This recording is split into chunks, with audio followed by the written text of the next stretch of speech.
నమస్తే అందరికీ. ఇవాళ మీ ముందుకు ఒక ఖతర్నాక్ తెలంగాణ హైదరాబాద్ స్టైల్ మటన్ బిర్యానీ తెచ్చిన. ఇది ఒక్కసారి ఓపిక తెచ్చుకొని చేసుకుంటే మళ్ళీ చేసుకుంటారు. చూసిరా రైస్ ఎంత కిర్రాక్ ఉడికిందో. ఈ మటన్ బిర్యానీ అన్ని మటన్ బిర్యానీల కంటే కొంచెం అలాగ ఉంటుందిలా. మటన్ని ఎంతసేపు మ్యారినేషన్ చేసుకుంటే ముక్క అంత మస్తు ఉంటుంది. వీడియోని లాస్ట్ వరకు చూసి చేసుకోర్రి.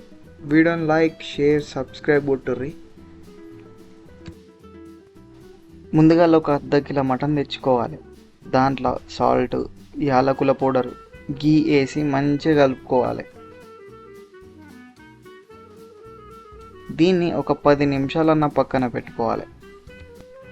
దాంట్లో పచ్చిమిర్చి పేస్ట్, అల్లం వెల్లుల్లి పేస్ట్, మసాలా పౌడర్ వేయాలి. మసాలా పౌడర్ గురించి డిస్క్రిప్షన్లో ఇస్తా, ఏం ఫికర్ పడకుర్రి. తర్వాత 2 స్పూన్ల కారం, సరిపడా ఉప్పు, పెరుగు, పుదీనా, కొత్తిమీర ఆకు, 4 పచ్చిమిర్చి, పసుపు, ఆయిల్ పోసి మంచిగా కలుపుకోవాలి. దీన్ని ఒక 2 గంటల మ్యారినేషన్కి పక్కన పెట్టుకోవాలి.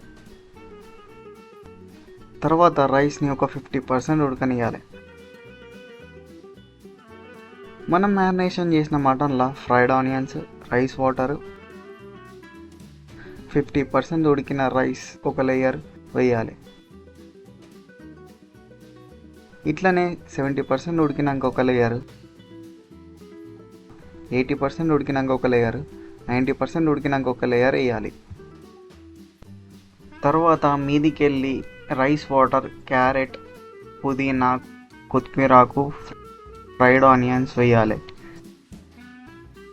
కలర్ కోసం పసుపు నీళ్ళు, ఆయిల్ పోసి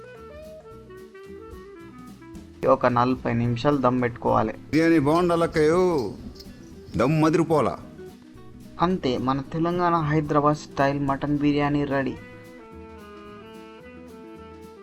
ముక్క చూసిర్రా ఎంత సాఫ్ట్ వచ్చిందో. ఒక్క పీస్ తీసుకొని రైస్తో తింటే తరిగిపోద్దిలే. చేసుకొని ఎట్లా వచ్చిందో చెప్పుర్రి. పోయేటప్పుడుగా సబ్స్క్రైబ్ కొట్టి పొర్రి. ఉంటాం అలా.